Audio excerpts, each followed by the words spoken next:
Hello YouTube, welcome to my video series entitled Woodies for Dummies. In other words, building wooden sailplanes for the first timer. That would be me. I've built other planes. This will be my first wooden sailplane build. So I'm starting this video series for people like myself that have no club based on where they live or no one to help them, and they find this thing complicated. My only resource for help will be RC groups and other plane builders, but not sailplane builders.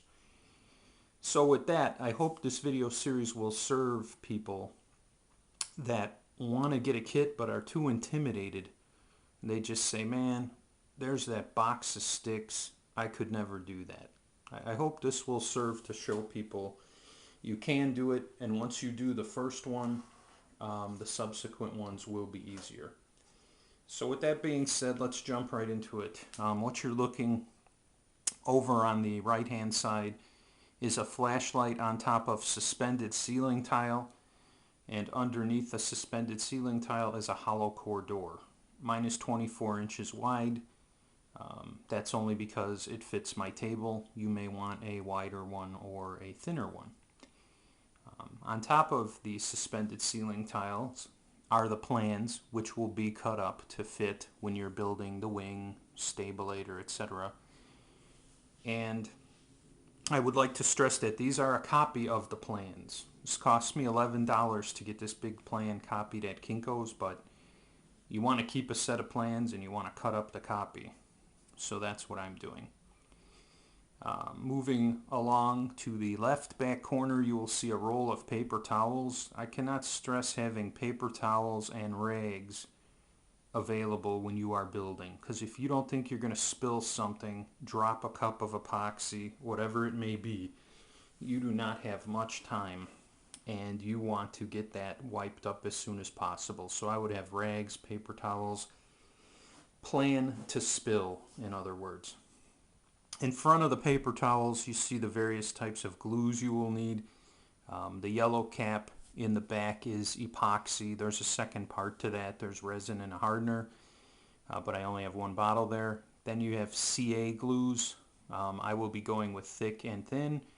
And then you have tight bond, which is a wood glue. Okay, the advantage to the super glue is it sets up fast. The disadvantage to the super glue is it sets up fast. Okay, so you need to be sure that you are right, because when you lock that stuff in, it's locked. Okay, I go with odorless because the regular CA really irritates my eyelids, something fierce. I mean, I feel it for 6 hours after I use that stuff, and I'm talking 1 or 2 drops. You may be more or less sensitive to that stuff, but I go with odorless. You sacrifice set time. It takes a little longer. It's maybe 6 seconds versus 3 seconds, but to not have irritated eyeballs, to me, it's worth it.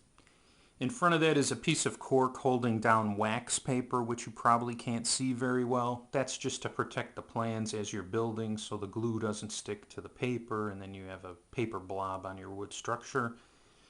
I've heard some people use cling wrap. I might check that out. Perhaps you could put in the comments what brand. Is it Glad cling wrap, for instance?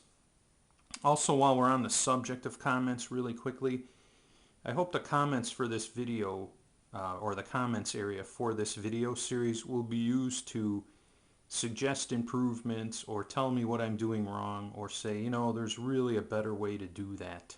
Okay? So hopefully it'll become like a community for the first time builder, complete with video. That's my goal. So moving right along, you've got your wax paper.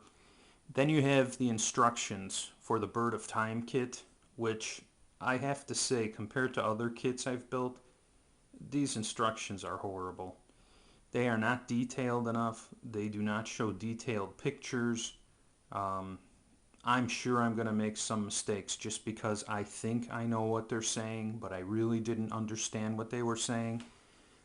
Couple that with the fact that I have no experience, it's a recipe for disaster. So I'm going to move slow, but you may see me having to break apart parts and go to the hobby shop and get some new balsa and cut my own. So bear with me. Again, this will be helpful, I think. And the last thing you see really doesn't have anything to do with the kit, but let me move it on camera here. And that is the Old Buzzard Soaring book by Dave Thornburg. I cannot stress enough to you that you should just go right out and buy this book. I think I paid $20 from it. Years ago, I want to say I bought this from Karstens Publishing, Carstens, but you can also buy it from many other places, Amazon, bookstores, etc. Watch out though, because some people want a premium price for it. I guess the book is out of print. My copy was a brand new copy, but don't get gouged on what you're paying for this book. 20 or 25 bucks I think would be good. Anyway, Dave Thornburg is not only a great writer, a hilarious guy, an expert. You read this book, and even if you don't understand about sailplane technology, thermal hunting, you will by the time you read this book. It is that good. I would just go buy it. It doesn't tell you how to build better. Well, actually it does. There's some sections on shaping fuses and things like that, but it won't tell you how to build a kit from start to finish. It will tell you how to thermal, contest competition. Dave is just a guy that understands soaring, and if you've caught one thermal in your life and you read this book, you will understand that he just gets it. Many have recommended this book to me. It's great. And I'll just close with the subject of thermaling. A lot of guys will tell you that flying a sailplane is like watching grass grow. To all those people I say, do it until you catch your first thermal. Because once you've mastered what I will call that black art, that invisible force, that invisible nature, when you hook that thermal and you see that thing rise, and you're riding that thing for 50 minutes, and you're complaining to your buddies about a sore neck, and then you realize that sore neck indicates I've had a great day thermaling, you are going to be hooked, guys. And I mean hooked in a big way. You will, I mean obsessed, hooked. I mean, it's just great. So I encourage you to try it. I hooked my first thermal with a Park Zone Foamy Radian, 250 bucks. I've flown other pilots' wood sailplanes. They do fly a lot different, but a Radian is a great ship to get started with. So good luck. Once again, I hope this video series is going to serve the first-time builder and give you the courage to try this yourself and give you the resource to, wow, that's a really great video because I would have never got that from the instructions or plans. So with that, thank you for your time, and I'll see you on the second video. Okay, we'll call this part 1.1.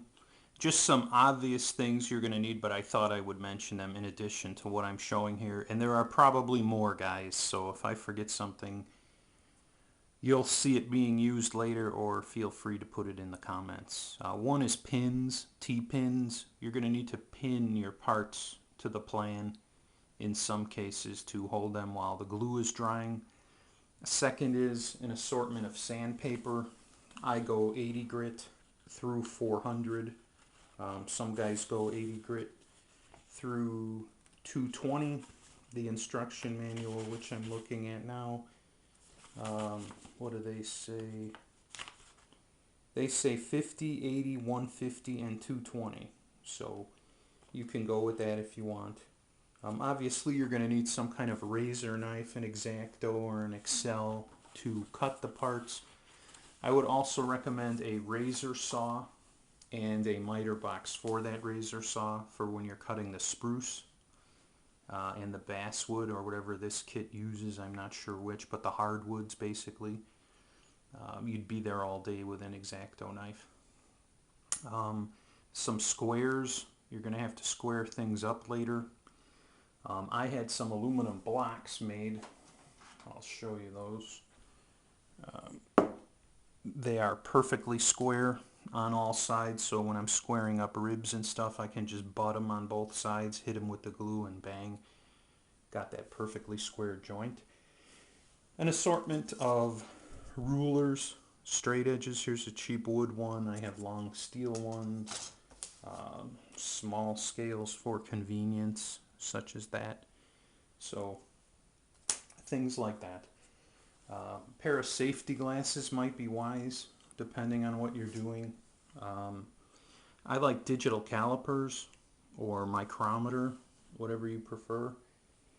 And last but not least, an assortment of markers, pencils, just to mark things as you're going along. So consider this consider this episode 1.1, the addendum. Thank you.